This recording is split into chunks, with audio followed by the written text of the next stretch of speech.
மக்கள் விரோத செயல்களை அண்ணன் எடப்பாடியார் அவர்கள் தலைமையிலே 4ஆம் தேதி தமிழ்நாட்டு மக்களின் நல்ல ஆதரவோடு ஆட்சி பொறுப்புக்கு வரவிருக்கிற அண்ணன் எடப்பாடியார் அவர்கள் தலைமையில் ஆட்சிக்கு வந்தவுடன் நாம் என்ன திட்டங்களை எல்லாம் மக்களுக்காக செய்வதற்கு தயாராக இருக்கிறோம் என்கின்ற அந்த கருத்துக்களை சொல்லுகின்ற அடிப்படையில் இந்த நிகழ்ச்சியிலே முதலில் நாளை மறுநாள் தேர்தல் நாள் நீங்கள் எல்லாம் வாக்குச்சாவடிக்கு சென்று உங்களுடைய மேலான சக்தி மிகுந்த அந்த வாக்குகளை இரட்டை இலை சின்னத்திலே வாக்களித்து என்னை இந்த தொகுதியின் சட்டமன்ற உறுப்பினராக பணியாற்றக்கூடிய வாய்ப்பை தர வேண்டும் என்று உங்கள் எல்லோரிடத்திலும் பணிவோடு வணங்கி கேட்டுக்கொள்கிறேன். 4ஆம் தேதி அந்த தேர்தல் வாக்குகளை எண்ணி தமிழ்நாடு முழுக்க அந்த நிலவரங்களை சொல்லுகிற போது தமிழ்நாட்டில் உள்ள மக்களின் பேர் ஆதரவோடு தமிழகத்தினுடைய முதலமைச்சராக நம்முடைய மிகுந்த மரியாதைக்குரிய அண்ணன் எடப்பாடியார் அவர்கள் முதல்வராக பொறுப்பேற்றவுடன்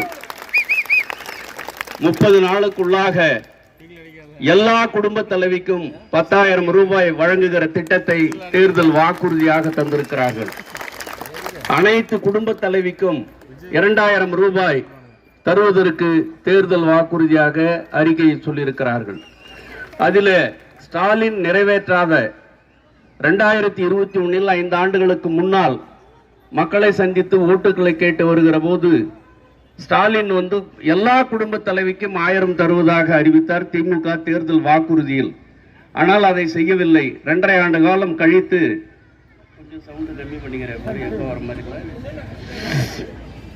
2.5 ஆண்டு காலம் கழித்து எல்லா குடும்ப தலைவிக்கும் 1000 என்கிற அந்த திட்டத்தை தகுதியின் அடிப்படையில் என்கிற ஒரு வார்த்தையை போட்டு பாதி பேருக்கு கொடுத்தார்கள், பாதி பேருக்கு கொடுக்கவில்லை. ஆனால் இப்பொழுது தேர்தல் மீண்டும் 5 ஆண்டுகள் ஆட்சி அவர்களுடைய ஆட்சி முடிவுற்று தேர்தல் வந்ததால் 1000ஐ 2000 உயர்த்தி தரப்படும் என்கிற வாக்குறுதியை சொல்லியிருக்கிறார்கள்.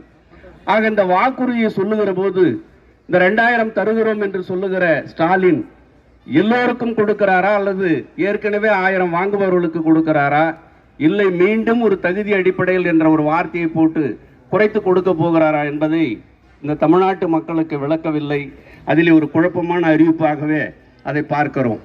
அடுத்தது கட்டணம் இல்லாமல் பேருந்து ஆண்களும் பெண்களும் பயணம் செய்து கொள்ளலாம் என்கிற ஒரு நல்ல வாக்குறுதியை மரியாதைக்குரிய அண்ணன் எடப்பாடியார் அவர்கள் வழங்கியிருக்கிறார்கள். மாணவர்களுடைய கல்வி கடன் தள்ளுபடி செய்யப்படும். முதியோர் ஓய்வூதியம் 1200 2000 வழங்கப்படும். அம்மா வீடு கட்டும் திட்டம் என்கிற திட்டத்தில் தமிழ்நாட்டில் வீடுகள் இல்லாதவர்களுக்கு அரசின் சார்பில் வீடு கட்டி தரப்படும் என்கிற திட்டத்தையும் சொல்லியிருக்கிறார்கள். அனைத்து குடும்ப தலைவிக்கும் எல்லா தமிழ்நாட்டில் இருக்கிற அத்தனை குடும்ப தலைவிக்கும் ஒவ்வொரு ஃப்ரிட்ஜ் வழங்கப்படும் அரசின் சார்பிலே விலை இல்லாமல் என்கிற ஒரு நல்ல வாக்குறுதியை கொடுத்திருக்கிறார்கள். ஆண்டிற்கு 3 கேஸ் சிலிண்டர்கள் விலை இல்லாமல் வழங்கப்படும். 100 நாள் வேலை 150 நாளாக உயர்த்தி தரப்படும். மாதம் 1 கிலோ பருப்பும் 1 லிட்டர் சமையல் எண்ணெயும் விலையில்லாமல் ரேஷன் கடையில் பெற்றுக்கொள்ளலாம். பொங்கல் தொகுப்புடன் ஒவ்வொரு ஆண்டும் அரிசி சர்க்கரை போன்ற பொருட்களை வழங்குகிற போது 1000 ரூபாய் சேர்த்து வழங்கப்படும் என்கிற ஒரு நல்ல வாக்குறுதியும் சொல்லியிருக்கிறார்கள். அதோடு தாலிக்கு தங்கம் திட்டம் நிறுத்தி வைத்திருக்கிறார்கள். இத்தனையும் அண்ணன் ஆட்சிக்கு வந்தவுடன் எடப்பாடியார் முதல்வராக பொறுப்பேற்றவுடன் இந்த திட்டங்களை எல்லாம் செயல்படுத்துவதற்கு தேர்தல் வாக்குறுதியாக சொல்லியிருக்கிறார்கள். அதே நேரத்தில் 5 ஆண்டுகளுக்கு முன்னால் ஸ்டாலின் ஓட்டு கேட்டு மக்களை சந்திக்க வருகிற போது என்னென்ன வாக்குறுதிகளை கொடுத்தார், அதை செய்யவில்லை என்பதையும் நினைத்து பார்க்க கடமைப்பட்டிருக்கிறோம். அந்த வகையில் பெட்ரோல் விலை குறைக்கப்படும், டீசல் விலை குறைக்கப்படும், கேஸுக்கு மானியம் வழங்கப்படும், கல்வி கடன் தள்ளுபடி செய்யப்படும், நீட் தேர்வு ரத்து செய்யப்படும். இப்படி ஏராளமான வாக்குறுதிகளை கொடுத்து 5 ஆண்டு ஆட்சி முடிவுற்ற நிலையில் இதையெல்லாம் நிறைவேற்றவில்லை என்பதையும் இந்த நேரத்தில் நாம் எண்ணி பார்க்க கடமைப்பட்டிருக்கிறோம்.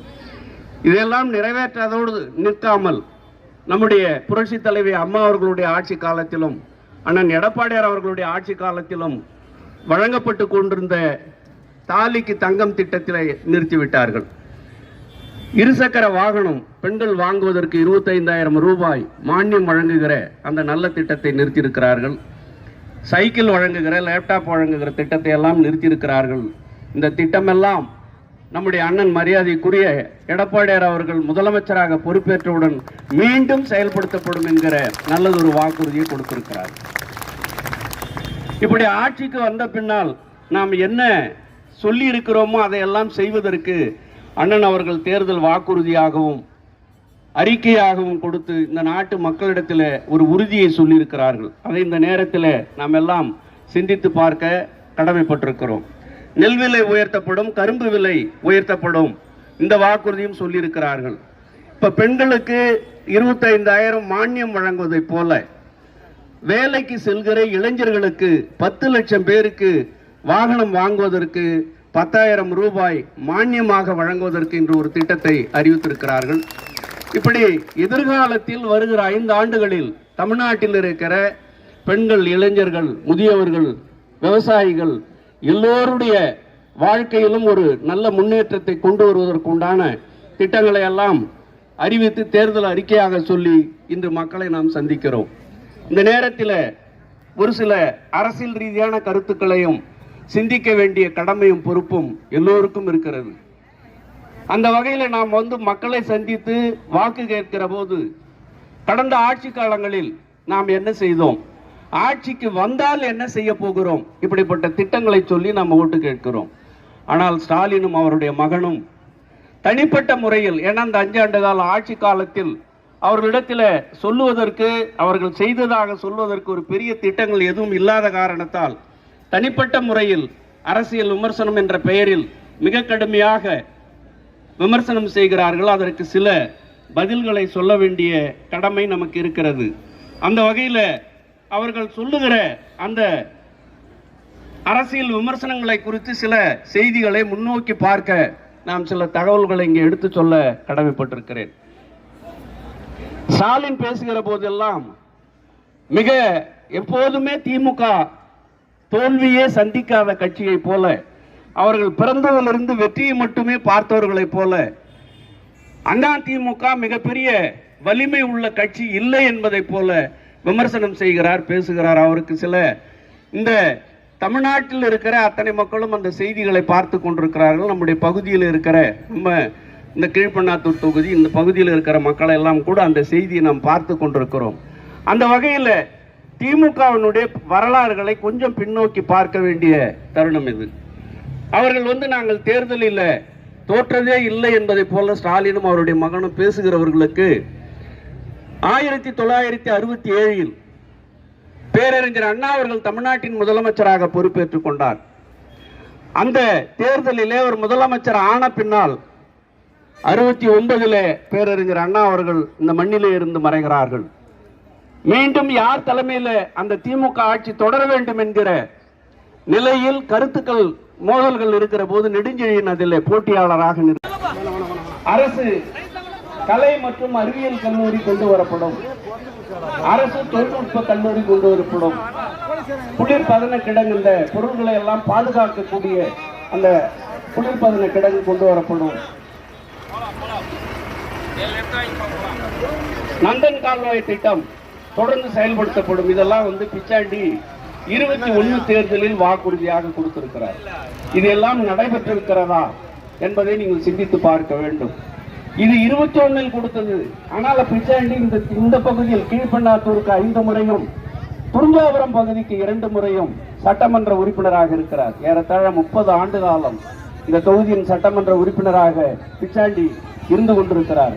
ஆனால் இந்த பகுதியினுடைய வளர்ச்சியில், திட்டங்களில் என்ன செய்திருக்கிறார்கள் என்பதை இந்த பகுதி மக்கள் சிந்திக்க வேண்டும். இந்த 200 ஆண்டுகளுக்கு மேலான பழமையான ஒரு திட்டம் நந்தன் கால்வாய் திட்டம். அது நிறைவேறினால் கிட்டத்தட்ட 9,000 ஏக்கர் நிலம் பாசன வசதி பெறும். பல ஏரிகளுக்கு தண்ணீர் நிரப்புவதற்குண்டான வாய்ப்பு இருக்கும். 120 கிராமத்தில் இருக்கிற மக்களுக்கு நிலத்தடி நீர் மேலே குடிநீர் வசதி, விவசாயத்திற்கான தண்ணீர் வசதி இருக்கும். அப்படிப்பட்ட ஒரு நல்ல திட்டத்தை 30 ஆண்டுகள் சட்டமன்ற உறுப்பினராக இருந்த பிச்சாண்டி இதுவரை என்ன செய்திருக்கிறார், ஏன் அந்த திட்டத்தை நிறைவேற்றவில்லை என்கிற கேள்விக்கு அவர்கள் பதில் சொல்ல வேண்டும். ஆனால் வருகிற ஆட்சி காலத்தில் அண்ணன் எடப்பாடியார் அவர்கள் முதல்வராகவும் நான் இந்த தொகுதியின் சட்டமன்ற உறுப்பினராகவும் நீங்கள் வாய்ப்பளிக்கிற போது இந்த திட்டம் இந்த ஆட்சிக்கு உள்ளாக நிறைவேற்றப்படும்.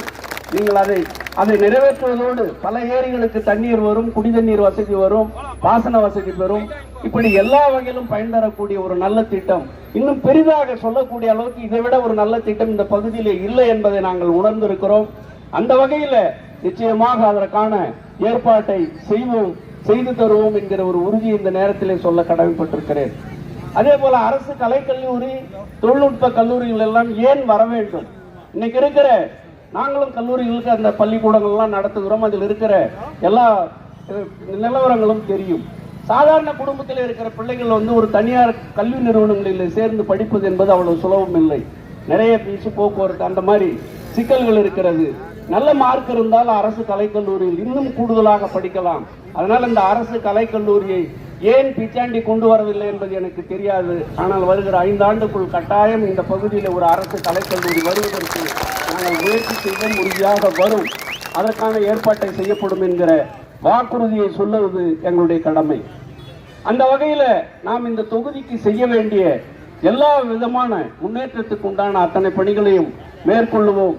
அதற்கு இந்த வாய்ப்பை நீங்கள் அண்ணன் எடப்பாடியார் அவர்கள் முதல்வராக வருவதற்கும், நான் உங்களின் சட்டமன்ற உறுப்பினராக வந்து பணியாற்றுவதற்கும் நாளை மறுநாள் இரட்டை இலை சின்னத்திலே வாக்களிக்க வேண்டும் என்று கேட்டுக்கொள்கிறேன்.